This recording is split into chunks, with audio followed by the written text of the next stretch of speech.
तर नवी मुंबईतला हा थेट मनसेचा कार्यक्रम आपण पाहतोय। खरं तर पोलिसांची नोटीस स्वीकारण्यासाठी अमित ठाकरे चाललेत, मात्र मनसेनं ह्याचंच एक औचित्य साधत एक मोठं शक्ती प्रदर्शन करण्याचा हा प्रयत्न केलाय। आपल्याबरोबर सध्या राजकीय विश्लेषक जोडले गेलेले आहेत रविकिरण देशमुख सर। आपण सरांकडून या घटनेसंदर्भातले आणखी काय नेमके पैलू आहेत ते जाणून घेऊया। रविकिरण सर, खरं तर पहिलाच राजकीय गुन्हा अमित ठाकरे यांच्यावर दाखल झालाय आणि त्याचं निमित्त आहे ते छत्रपती शिवाजी महाराजांच्या पुतळ्याचं अनावरण। एकतर तुम्ही या घटनेकडे कसं पाहता आणि काय अमित ठाकरे यांच्या राजकीय कारकिर्दीसाठी हा एक महत्त्वाचा टप्पा, एक माइलस्टोन ठरेल का?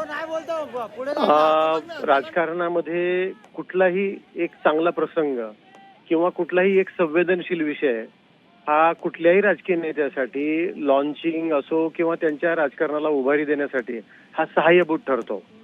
छत्रपती शिवाजी महाराज हे महाराष्ट्र नव्हे तर खूपच म्हणजे जगभरात असलेल्या मराठी किंवा त्यांच्यावर प्रेम करणाऱ्यांसाठी एक मोठं व्यक्तिमत्व। अशा व्यक्तिमत्वाशी संबंधित जर कुठली कॉन्ट्रोवर्सी घडली असेल आणि समजा त्या कॉन्ट्रोवर्सीमध्ये एखाद्या व्यक्तीची बाजू योग्य असेल तर ती उचलून धरली जाते। अमित ठाकरे यांनी तिथं अनावरण केलं। त्यांचं म्हणणं होतं की हा पुतळा तुम्ही किती दिवस अशा पद्धतीने ठेवणार आहात आणि त्यांच्या पथ्यावर दुसरी गोष्ट अशी पडली की परवा जेव्हा त्या पुतळ्याचं अनावरण झालं तेव्हा स्वतः मंत्री गणेश नाईक म्हणाले की त्यांच्यावरचा गुन्हा तुम्ही काढून घ्या। तर अशा सर्वांचं लक्ष वेधून घेणाऱ्या मुद्द्यावर जर अमित ठाकरे यांना त्यांचं एक राजकीय व्यक्तिमत्व उजळून पुढे यायचं असेल तर हा फायदा मनसे घेणारच। हा पहिला मुद्दा आहे।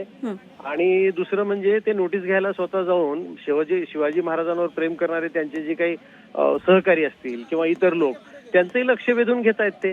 आणि मला वाटतं की माहीमच्या पराभवानंतर त्यांच्याबद्दल बरीचशी उलटसुलट चर्चा झाली होती की त्यांना निवडणूक व्यवस्थित लढता आली नाही, ते हारले। परंतु अशा संवेदनशील विषयावर जर त्यांचं व्यक्तिमत्व एका वेगळ्या पद्धतीने लोकांसमोर जाणार असेल तर ते मनसेला त्यांना हवंच आहे। हा यातला खरा अर्थ आहे। अगदी।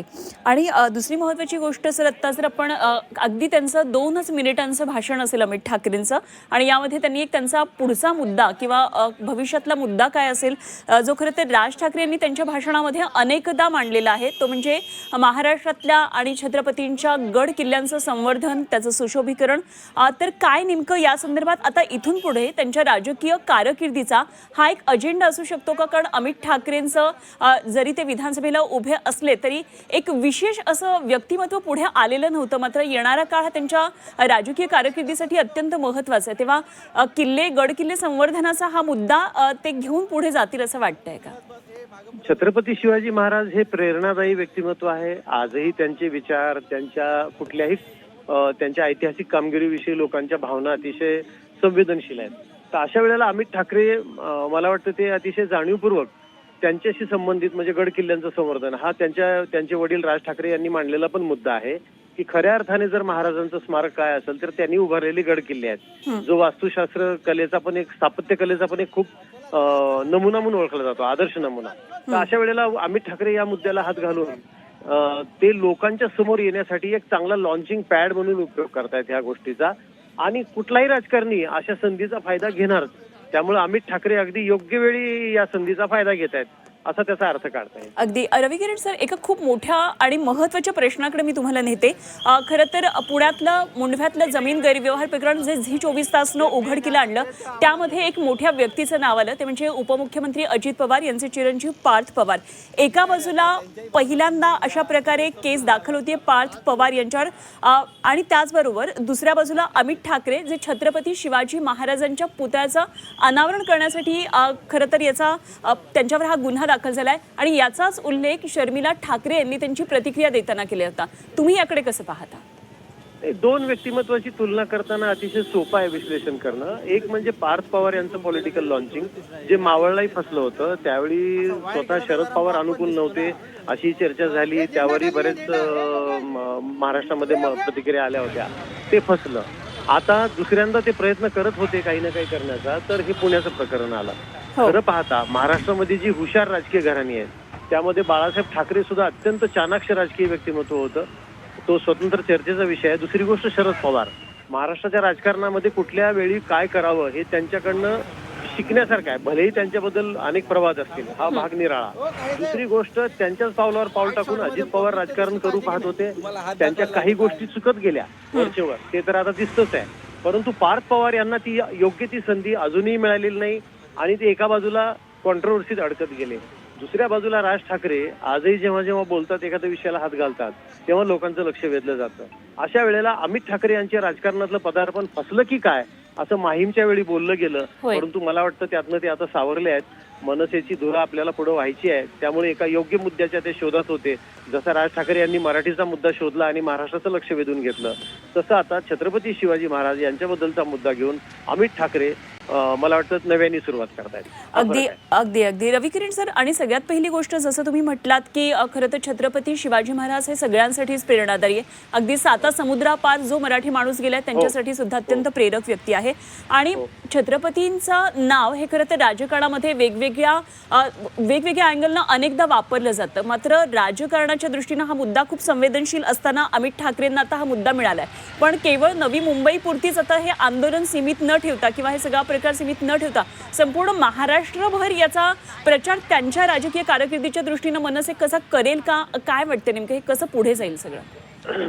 छत्रपती शिवरायांच्या कुठल्याही विषयाबद्दल कुठेही कोणी बोललं महाराष्ट्राच्या कोपऱ्यात, तरीही त्याचा परिणाम राज्यव्यापी होतो.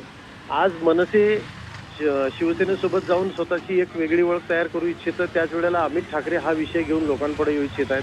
मला वाटतं भविष्यामध्ये हा मुद्दा ते घेतीलच. आणि आपण पाहतो महाराष्ट्राच्या राजकारणामध्ये की जेव्हा जेव्हा कुठल्याही संवेदनशील व्यक्तिमत्वाविषयी कुठली राजकीय भूमिका घेऊन जर कोणी लोकांसमोर येत असेल तर लोकांचं लक्ष वेधलं जातं.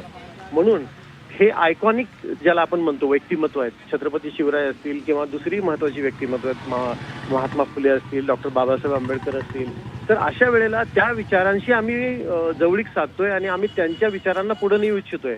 असं कुणी जर पटवू इच्छित असेल लोकांना तर अशा वेळेला त्याचा नक्की फायदा घेतला जातो. आणि अमित ठाकरे कदाचित मागच्या अनेक चुकांमधून काही गोष्टींमधून शिकले असतील, हा पुरेपूर त्याचा फायदा घेण्याचा प्रयत्न करतायत असं म्हणता येईल यावेळेला. अगदी रविकिरण सर, आणखी एक महत्त्वाची गोष्ट, खरं तर नवी मुंबई पोलीस जेव्हा अमित ठाकरेंना नोटीस देण्यासाठी आलेले होते 2 दिवसांपूर्वी, 4 ते 5 तास ताटकळ शिवतीर्थवर बसले होते, पण त्यावेळी अमित ठाकरेंनी नोटीस स्वीकारलेली नव्हती. तर यामागे हे एक मनसेचं धोरण होतं, हे एक वेगळा काय म्हणूया आपण त्याला, राजकीय धूर्तपणा होता की मी स्वतः नोटीस स्वीकारण्यासाठी येतोय. तर हा सगळा एक प्रकारचा इव्हेंट व्हावा ही याच्या मागे काही प्रेरणा होती का काय, म्हणजे तुम्ही कसं पाहता याच्याकडे? नाही, इव्हेंट व्हावी ही आहेच ना. कसं आहे, राजकीय पक्ष व्यावहारिक दृष्ट्या राजकारण करतो. आपल्याला काय वाटतं ह्याच्यापेक्षा राजकारणी मंडळींना आपलं जनमानसातलं स्थान कसं अधिक बळकट करता येईल याकडे त्यांचं लक्ष असतं. घरी नोटीस स्वीकारली असती, विषय तिथेच संपला असता. मला वाटतं मनसेला हा विषय तिथे संपवायचा नव्हता. त्यांच्या दृष्टीनं छत्रपती शिवरायांच्या बद्दलच्या पुतळ्याचं म्हणजे त्यांच्या पुतळ्यांचं अनावरण करून आम्ही काय असा गुन्हा केलाय असं म्हणून लोकांपुढे त्यांना सातत्याने जायचंय. म्हणून त्यांनी ती नोटीस घरी न स्वीकारता मीच नोटीस घ्यायला येतो. मग हा आजचा जो त्यांनी माहोल तयार केलाय, हा माहोल तयार करून ते स्वतःचं राजकीय स्थान पुन्हा पुन्हा बळकट करण्याचा प्रयत्न करणारच, हे ओघानेच येते याच्यामध्ये. आणि खरं तर विरोधकांमधून अनुल्लेखानं हे कुठेतरी टाळण्याचा सुद्धा प्रयत्न झालेला दिसतोय, कारण यावर फार काही मोठ्या प्रतिक्रिया कोणी दिल्या नाहीत. अर्थात तुम्ही मगाशी सांगितलं त्याप्रमाणे गणेश नाईकांची प्रतिक्रिया होती की हा गुन्हा काढून घ्या, हे नोंदवू नका अशा प्रकारे. मात्र काय विरोधक याकडे खरोखरच अनुलेखानं हे सगळं टाळण्याचा प्रयत्न करतात?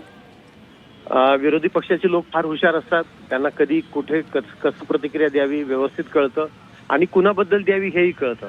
आता हा मुद्दा इतका संवेदनशील आहे की छत्रपती शिवरायांचा पुतळा फार दिवस पण तुम्ही असा पडद्यामागे ठेवू शकत नव्हता, ही वस्तुस्थिती आहे. त्याचं अनावरण करायला उशीर होत होता, ही वस्तुस्थिती आहे. इथे अमित ठाकरेंची बाजू घ्यावी लागते, हे विरोधी पक्षाला परवडणारं नाही आहे. बरं, त्यांना विरोध कसा करायचा हाच प्रश्न आहे की छत्रपती शिवरायांचा पुतळ्याचं अनावरण करणं हा गुन्हा आहे का अमित ठाकरे म्हणतील. त्यामुळं अशा वेळेला कमी बोलून या विषयाचं महत्व आपल्याकडून वाढवलं जाणार नाही याची काळजी विरोधी पक्ष घेणार.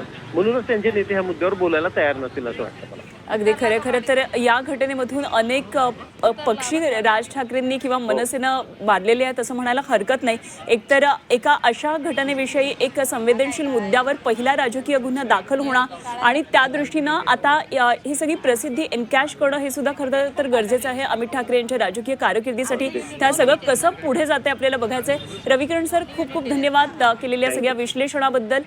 रविकिरण देशमुख सर राजकीय विश्लेषक आपल्याबरोबर होते. तर नवी मुंबईतून ही खूप मोठी आता महत्त्वाची घडामोड आपण पाहतोय.